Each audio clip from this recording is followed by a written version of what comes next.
Hey guys, welcome back to Medical Coding with Blue. Today's episode is all about, on average, how long does it take to find a job in medical coding? If you are brand new to my channel, welcome. I am Blue, I'm a medical coder. Okay guys, so there's a few variables to this answer, but I will say that it is not unusual to be looking for 6 months to 1 year. Now, I don't want to say that to scare people, and don't get discouraged just because I said it's 6 months to 1 year, okay? Don't get discouraged. I want you guys to be prepared because sometimes people are looking for jobs and they're making a few mistakes. So let's talk about what happens when you're out looking for a job in medical coding. First of all, yes, everybody's going to ask for experience, but no one wants to hire. So how are you supposed to ever get experience? They will hire you. They will always say that we want experience because no one wants to train. And there's a lot of these fast-paced medical coding programs that will pump out people who are not yet ready for the real world of medical coding because they don't know how to code properly and they don't know how to do their own research. They don't know how to study. That's why I share a lot of that here on my channel. But the thing about it is, guys, you have to understand this. Employers are going to do what is best for them. So you need to do what is best for you, which means that while you have passed your certification and you're out there looking for a job, you need to continue to prepare yourself. You need to continue to work with the workbooks because if you don't use it, you lose it. And if the average time is between 6 months to 1 year, well, you could really forget everything.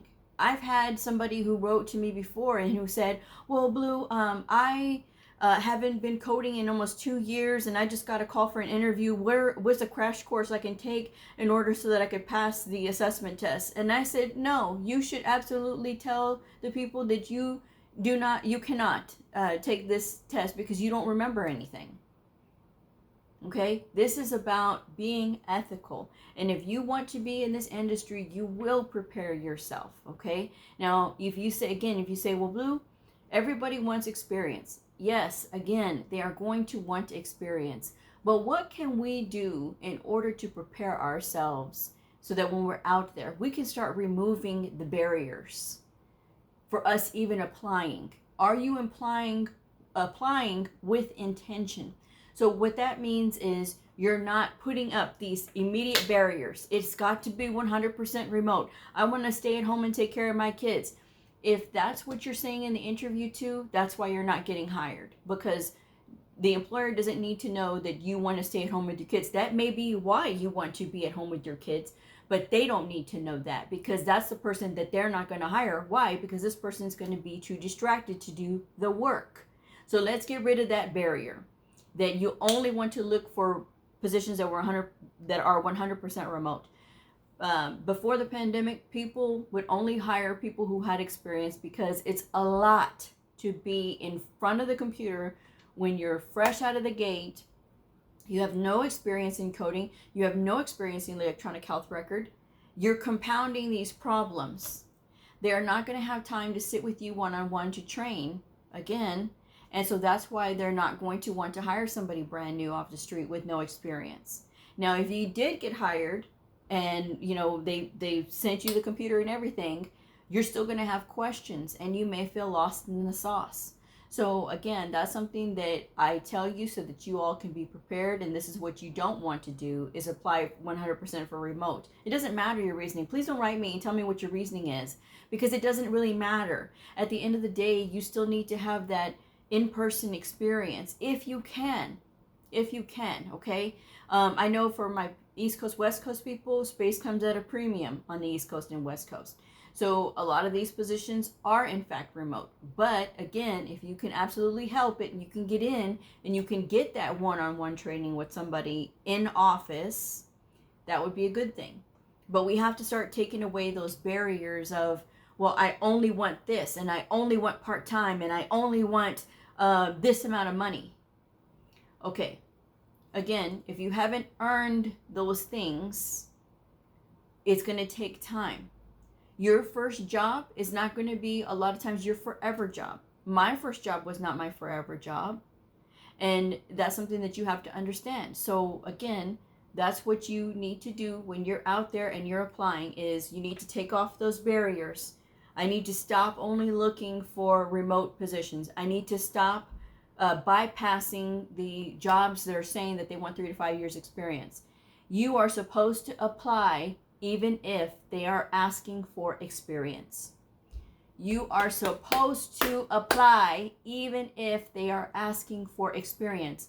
Why? Because if your resume is good and you get it in front of this employer who's insisting that they want 3 to 5 years of experience, and the area that you're in, there's no other people that are applying, because all these experienced coders are happy where they're at. So you had the gumption enough to apply for this job. They see your resume. You, on your resume, and here we go with the tips. You have identified yourself, your name and your credential. If I'm looking at this and I don't see a credential next to your name, this is a person who's not certified I'm looking at. They have about 10 seconds to look at your resume, so you have to be able to grab their attention. If you do not have your credential next to your name, next, because you can't even tell me what your credential is, you got to put a comma and you got to put your credential next to your name, okay? And it needs to be what credential that you have. So if you have a CPCA, right, a Certified Professional Coder Apprentice, that's for our people that don't have more than, what is it? You don't have 2 years of experience yet. You have the apprentice status. Some people try to leave that off. Don't do that. You're already showing that you're a liar, and that's unethical, okay? Because they're going to verify your credential. And if they verify your credential and it says that you're an apprentice, you're not going to get a call. And not only that, they can blackball you. This person lied to us. So, you know, coders and people in health information have other friends that are coders or health information people in other hospitals. I know people that work in my area at other hospitals. There are some people who will say, this person lied to us. If they apply with you, they lied to us. Do you think that you're going to have a chance going to that next place? No, because you already lied. So don't do that. You need to be very clear about the credential that you have. That is an ethical thing. And this is an ethical field. So again, your resume needs to state immediately what credential that you have. You need to put a professional objective, not a professional summary. I'm someone with a summary. I'm someone with a summary because I have 17 years of experience. You do not. You have a professional objective. What is your objective? The job that you're applying to needs to be in your professional objective. The title of your job that you're applying to at that place needs to be in that objective. And it does require you to update your credential. To update your resume every single time you're applying. And if you complain about that, that is just one tiny little action that you have to do. You're not changing the whole thing. You're just changing in that part of the objective to that job listing. Why? So that that dumb AI reader can pick up, the ATS reader can pick up that, hey, this person is applying for this job. Because a lot of times these places, these hospitals, doctor's offices, these medicine complexes, they are the ones that they're hiring for a bunch of different positions at the time. So they need to know what it is that you're applying for. If you don't tell them what you're applying for, they don't care, okay? So that's what I'm saying. Get that in there. When we talk about our skills list, you do not need to put your soft skills, which is that you're organized and you're a team player. If I'm seeing this as a hiring manager, that's immediately going into the garbage. Why? Because you can't tell me what your skills are. What are your hard skills? Your hard skills, ICD-10-CM, ICD-10-PCS if you have that, CPT, and HCPCS. Those are some of your hard skills. If you're putting on there ICD-10-CM/PCS, or heaven forbid, you're putting ICD-10 and that's it, again, garbage. Why? Because there's no ICD-10. Which one is it? ICD-10-CM or ICD-10-PCS? Or is it both? And if you put ICD-10-CM/PCS, again, garbage. Why? Because you're not telling me a legitimate thing that you're doing. It's not about, oh, it's efficient. No, it's not efficient. because these are two different books. ICD-10-CM and ICD-10-PCS are two different books with two different sets of rules, and they're completely two different complete trains of thought. Completely. So we need to recognize that. If you're putting this on your resume, because these are your two skills, they need to be on two different lines. Write it out. ICD-10-CM or ICD-10-PCS. Don't skip and say, oh, it's more efficient. No, it looks lazy. It looks lazy. Okay? Now, I'm a resume writer. I've helped hundreds of people with their resumes. And my resumes have been successful. This is never a guarantee. But I will always say that I have gotten lots of good feedback. If you look at any of my community tabs when I posted about those, and that's not all of them. I don't always post every time I get a good compliment or when somebody tells me that they got a job. But there's plenty of them that do. Why? Because I'm a coder who's talking to another coder. And they understand what this person has. I'm just saying. So your resume is going to make a huge difference. If your resume is 2 or 3 or 4 or 5 pages, garbage. No one has time for it. And it's not to be dismissive. It is to tell you the truth. These employers will not look at your resume when it is 3 or 4 or 5 pages. If you're going back 20 plus years in your work history, again, not relevant. It needs to be the last 10 or 15 years of your work history. Well, no, I really want to add on that I was a ward clerk, but that was 20 years ago. Who cares? Who cares? Well, I haven't been working. I've been a stay-at-home mom. You think that that's not work? You think that that's not work? Raising kids, you think that that's not work? I don't have kids, and I know that's hard work. It is hard work. It is hard work to raise children. And you are doing a lot when it comes to raising kids. Aren't you teaching them good things? Aren't you keeping track of all of their information? Are you out there willy-nilly sharing it with the world? No. Are you a volunteer with the church? Somebody who's a volunteer with the church. Well, it's just with the church. Okay, but what are you doing? Well, I lead the prayer warriors. Okay, so does that mean when Sister Sharon comes to you and tells you, hey, I have this personal problem, can you pray for me? And then y'all all get together and pray for Sister Sharon. And then are you out there later saying, oh, did you hear about Sister Sharon? And you spreading up gossiping? No, you're not. So what does that mean? That you can keep things confidential. What do you think coders do? We need to start looking at what we're putting out there. These things stand out. You have plenty of skill, but you need to properly put it onto your resume, and don't dismiss the resume, because a lot of these people that can't find jobs is because their resume is messed up. Plain and simple, their resume is messed up. And I've had plenty of clients who come to me, Blue, I could not get a phone call until I sent out your resume. Again, never a guarantee, but I'm just saying, I've gotten that more.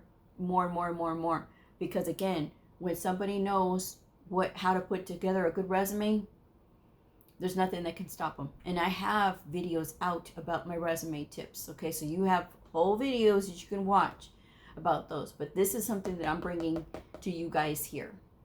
Okay, because it is disheartening to see people out there struggling to find their first job. But it's because they're making these mistakes. They're not taking the resume seriously. They're making all these barriers to finding a job because it only has to be remote and they cannot work in person. What did you do before? What did you do before? Because a lot of you worked in retail, or you worked food service, or you did all these other things. You had to work at some place then. What is the difference with this now? And it doesn't have to be forever, folks. It does not have to be forever. It just needs to be in the beginning when you're working in person as a coder. So that way when you do go home, it's not going to be so, oh, it's so hard. Because some people get thrown off. They can't do it. And then they quit. And then you did all of that hard work for nothing. So don't do it to yourself. Okay? Don't do it to yourself. And you can find a job and you can work there for a little bit. And sometimes you'll see that they say, okay, well, they're not saying that it's a remote job, but they're saying that we need coders. And you're not applying to it. And guess what? They train in-house for a few weeks and then they send you home. But you didn't apply because you didn't see remote, big flashy remote. That's what you want. So again, make sure that you're taking the job listing and you're looking at it, you're actually reading it and say, okay, I can see how this is, this kind of job or whatever. You never know until you start applying. You never know. And if you're only looking for the medical coder title, medical coder, coders are different names: revenue cycle technician, medical records technician. They're sometimes called HIM Coder 1, HIM Coder 2, HIM Coder 3, Coder 1, Coder 2, Coder 3. So there's different names. If you're not actively looking under those different names, that's a problem. Read the job listing to see what it says. What is it involving? For my people that are members of AAPC or members of AHIMA, you know that there is the job board. A lot of you neglect those job boards. Y'all don't even look at them. But the AHIMA job board was where I found my job at the level 1 trauma hospital. So that's the thing, guys. There's jobs out there, but a lot of times you're not looking because you're only going in one direction, and that's it.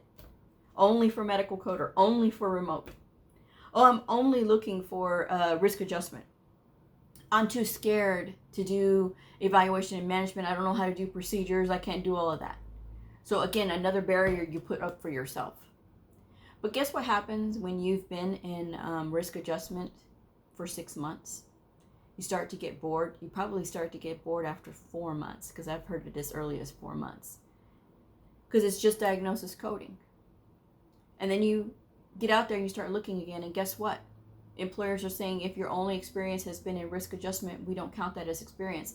I'm the one who looks at these job listings, okay? I'm the one who looks at them. And not just in my area. I look in Florida, New York, California, Washington State. I look everywhere because I'm looking to see what these employers are wanting, so that when I am talking to you all, I can talk from knowledge. And I've seen that time and time again. And why would an employer reject somebody who's had 4 years of experience of being a risk adjustment coder? Because they've had 4 years of only coding for diagnosis. And before you say, well, no, risk adjustment includes CPT coding. It does not. Traditionally, it does not. What you're doing is something completely different. Risk adjustment only involves diagnosis coding. Now, if you're doing procedure coding as well, then you're doing something completely different. And you have experience now with procedure coding. So that's good, right? That's good, isn't it? And again, a lot of you are just looking at it only one way to, oh, well, I'm applying for this doctor's office. I told y'all to stay away from doctor's offices. Why?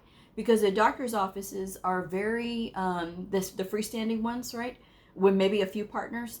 They're going to try to be as cheap as possible. And oftentimes it's the spouse that's running the office. So they're going to try to get the person who gets in as a coder, well, they're going to have to fill in for the front desk when the front desk people are there, not there. They're going to have to escort the patients to the rooms and things like that. They're going to have to do all these other things other than coding, and that's not what you want. So you're going to apply at these hospitals. Well, Blue, I only want to work outpatient. What do you think that they do at a hospital? It's not just about, the whole hospital is not about staying in the hospital. I work at a hospital, and it has an inpatient floor, and I work in the outpatient clinic. So I do outpatient coding, and I work in a hospital. I've done professional fee service when the patient is staying up on the floor, and the doctor has to go up and visit. That's an outpatient visit, but the patient's in-house.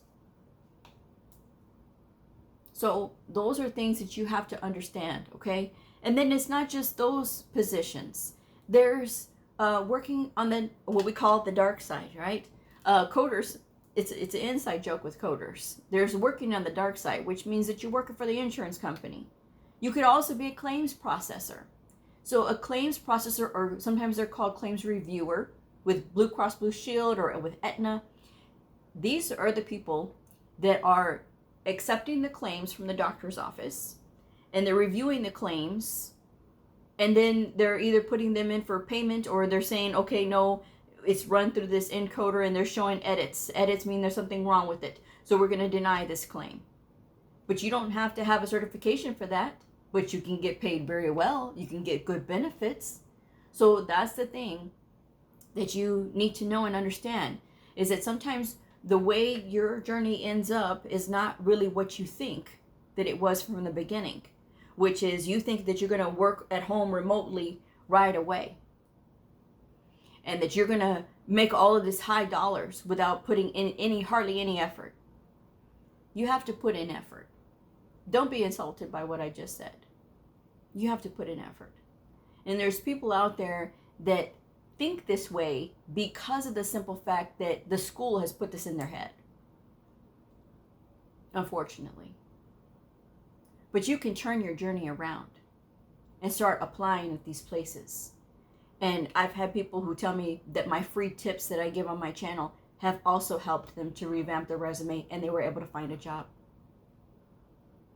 So don't come at me saying, oh, you're only trying to sell. No, I'm not. Because if I was, I would take all those free videos down. But they're still up. And my calendar still stays full. So, with that said, apply for those types of positions. Go to the temporary agency, and you can Google in your area. Don't ask me, because there's no national branch, number one. There's no national branch. There's no, what do you recommend? This is where you Google. Temporary agencies for medical professionals, not medical coders. For medical professionals, because again, like I said, coders are called different names, but if you put an umbrella like medical professionals, all these temporary agencies that specialize in the medical field are going to pop up. But guess what? Some of these temp agencies also get contracts for coding. And so you say, well, I don't want to do that. I want to be able to have benefits. Again, there we go with those barriers again. I had to put my own barriers aside as well when I first started.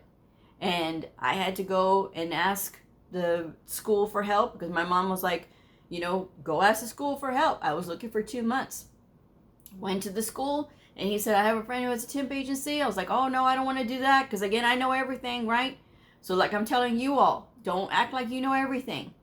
Here he goes, well, this is going to be filler for your resume. And sure enough, I went over there, took their assessment test to see if I was competent. They said, oh, you passed our assessment test, so we'll get you a job within a week. Just give us a week. And I was like, okay, whatever, And then sure enough, in a week, I had a job. It was a temp assignment for 3 months. But then, at the end of the temp assignment, I didn't get selected to stay on, and that was okay. It wasn't on technical ability. It's because that supervisor was not a nice person. I ended up getting another assignment through that same temp agency, and I was there for 8 months. This is less than 1 year, folks. 8 months I was there. And then I get to my forever home. So I made it to my forever home in less than 1 year. But my journey did not look like I thought it was going to look. And I was able to accomplish this because I listened. And there's too many of you out there that would just rather put your energy into complaining and griping and going on LinkedIn. It just when I see it on LinkedIn, I can't even speak. I cannot, especially when you follow somebody like me and you can clearly see on my thing what I'm there for. YouTube. And a lot of you have come to me and said, well, thank you for connecting with me. I love your show. But then you're still out here making these long posts talking about how you can't find a job. Did you apply any of the things that I have said? And I know it's frustrating not to be able to find a job. I get it, because I was there. And, I've had people who tell me, well, Blue, you only looked for 2 months. That's not long enough. You don't think that I wasn't suffering in those 2 months? You think that just because you have been looking longer than I did, that somehow you suffered more than I did? Let me tell you guys something. It was no picnic looking for a job back then. It was no picnic. I was going through a divorce. I moved out of my husband's house back to my mom's house. I had an ex-husband right here in my ear. Okay. I had a vehicle payment that was due. I was falling behind on my bills. I was working 7 days a week. I was exhausted.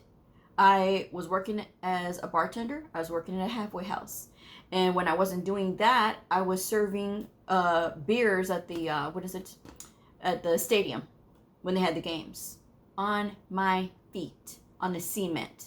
And if you have ever worked in food service, you know working on that cement floor, no matter what shoes you wear, is misery.